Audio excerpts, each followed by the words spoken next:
Sekarang Anda tengok orang tua kalian. Mungkin saat ini orang tua kalian sudah tua. Kalian tengok anak-anak kalian. Kalau Anda saat ini sudah punya anak. Anda tengok pasangan kalian. Sudahkah kalian berikan yang terbaik untuk mereka? Hai guys, jangan lupa subscribe channel ini ya, supaya kamu selalu mendapat info-info terupdate dari video aku. Dan, kalau video ini bermanfaat, jangan lupa share ke teman-teman kamu dan jangan lupa like-nya. Thank you.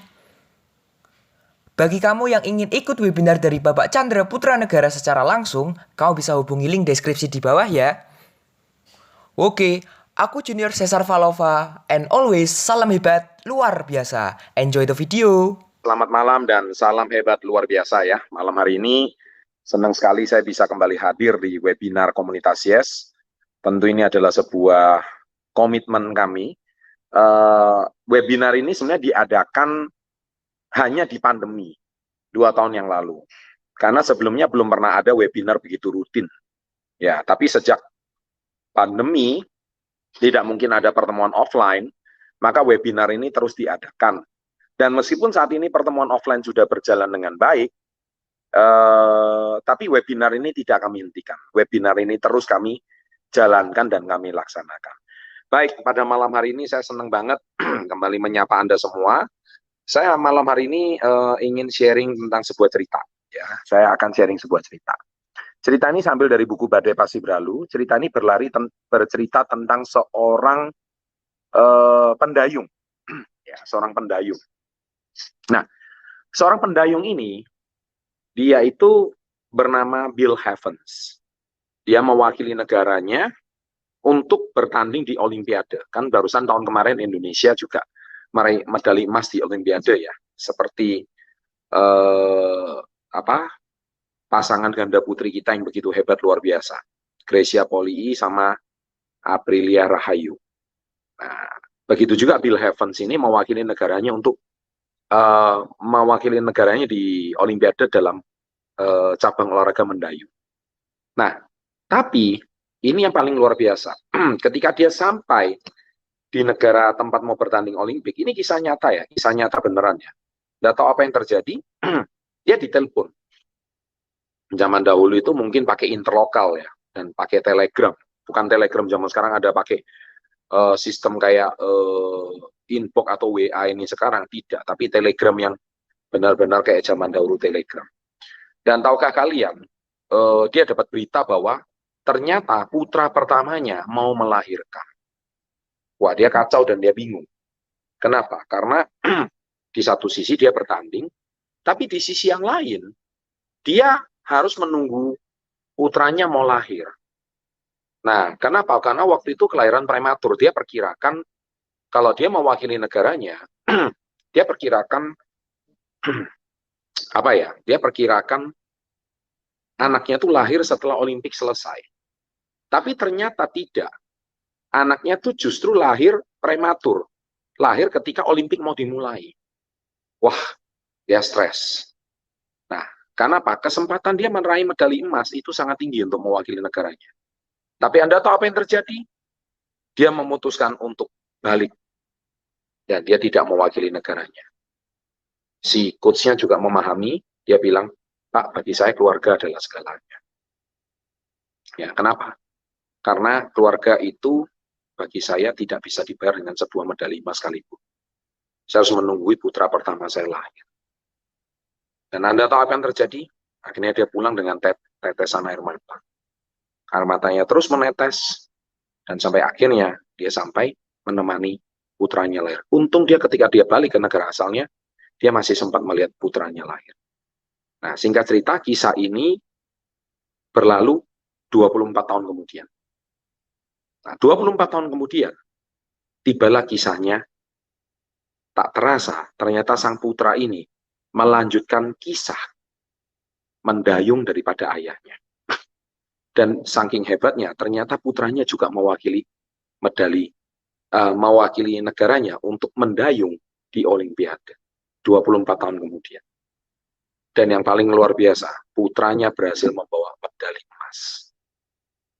Dan Anda tahu ketika dia terima medali emas, Apa yang disampaikan putranya? Putranya dia bilang, ayah, inilah medali emas yang harusnya ayah menangkan 24 tahun yang lalu. Hari ini medali emas ini sudah kutebus. Karena ayah telah memperjuangkan harga diri ayah. Dan ini adalah medali yang harusnya ayah menangkan. Tapi ayah rela menunggu saya demi kehadiran saya ke dunia. Dan saya perjuangkan medali ini hanya untuk ayah. Itulah kisah dari Bill Evans. Tepuk tangan. Ya, saya kalau membaca kisah ini, hati saya juga merinding ya. Kulit saya juga merinding. Karena memang ini betul-betul kisah nyata. Memang sesuatu kalau sifatnya kisah nyata itu pasti merinding. Nah, apa maksudnya dari cerita ini? Maksudnya itu apa? Sekarang Anda tengok orang tua kalian. Mungkin saat ini orang tua kalian sudah tua. Kalian tengok anak-anak kalian. Kalau Anda saat ini sudah punya anak. Anda tengok pasangan kalian. Sudahkah kalian berikan yang terbaik untuk mereka? Ataukah 2-3 tahun terakhir ini hidup kalian ya begitu-begitu aja? Kalian tengok orang tua kalian yang setiap hari bekerja pagi siang malam mencari nafkah. Tapi apakah sudah ada perubahan dalam kisah hidup mereka? Ataukah saat ini ayah kalian sedang bekerja banting tulang untuk menafkahi keluarga kalian? Sedangkan kalian tidak ada satu sumbangsi apapun pada orang tua kalian. Orang tua kalian sudah semakin tua dan renta. Dia sudah memperjuangkan anak-anaknya. Mungkin belasan tahun, bahkan mungkin sudah 20 tahun lebih menghidupi kalian. Tapi sudahkah kalian meneladani si Bill Evans ini, pendayung handal, yang mana dia mempersembahkan medali emasnya untuk orang tua. Dan ini benar-benar kisah nyata. Nah, hari ini, Anda tadi dengar kisahnya Pak Vito Haris. Ketika dia diungsikan ke Manado, karena ayahnya baru saja terbentur masalah finansial dan baru saja meninggal. Kisahnya mirip sama saya. Orang tuanya meninggal dengan mewarisi hutang. Dan hutang itu harus ditanggung oleh keluarganya. Tapi tahukah kalian? Sekarang Pak Vito begitu membanggakan keluarganya. Dia bisa berangkatkan ibunya ke Yerusalem. Dia bisa memberikan penghidupan yang terbaik bagi istri dan anak-anak dan putri-putrinya, Pak Vito. Itu adalah sebuah keluarga yang membanggakan. Nah, saya mau tanya sama Anda malam hari ini. Tolong Anda jawab dengan jujur. Kontribusi apa yang sudah kalian berikan pada keluarga? Yuk. Apa yang sudah kalian berikan sama orang tua kalian? Mari kita merenung. Saya mau Anda merenung dari kisah Bill Evans ini.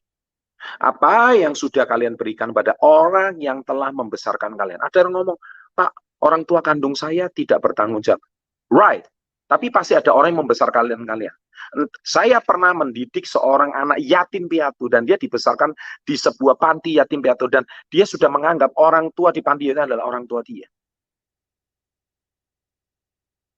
Dan itulah orang tua kamu. Siapa yang membesarkan kamu? Apakah tante kamu? Apakah paman kamu? Apakah nenek kamu? Intinya siapa yang membesarkan kalian? Kalian nggak mungkin besar sendiri. Apa yang sudah kalian berikan untuk orang tua kalian? Tanya masing-masing. Sudahkah kalian seperti Bill Evans yang membanggakan orang tua? Renung malam hari ini. Nggak usah cerita panjang lebar, mindset, alat mentor. Nggak guna itu semua. Kalau kalian sendiri, tanya sama diri Anda masing-masing. Apa yang sudah kalian berikan sama orang tua?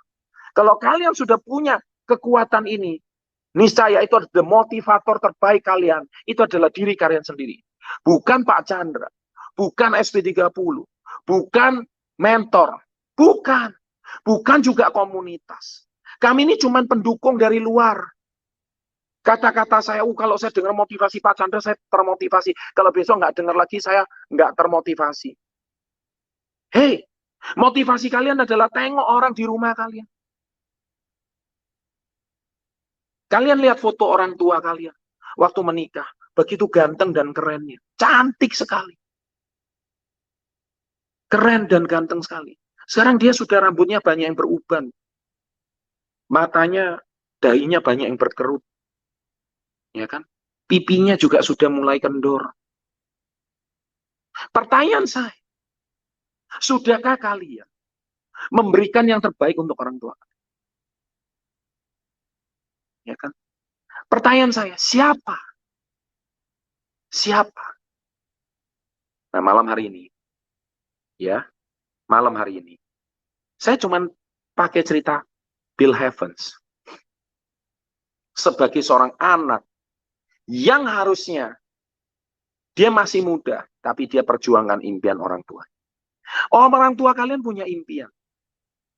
Orang tua kalian juga punya dreams.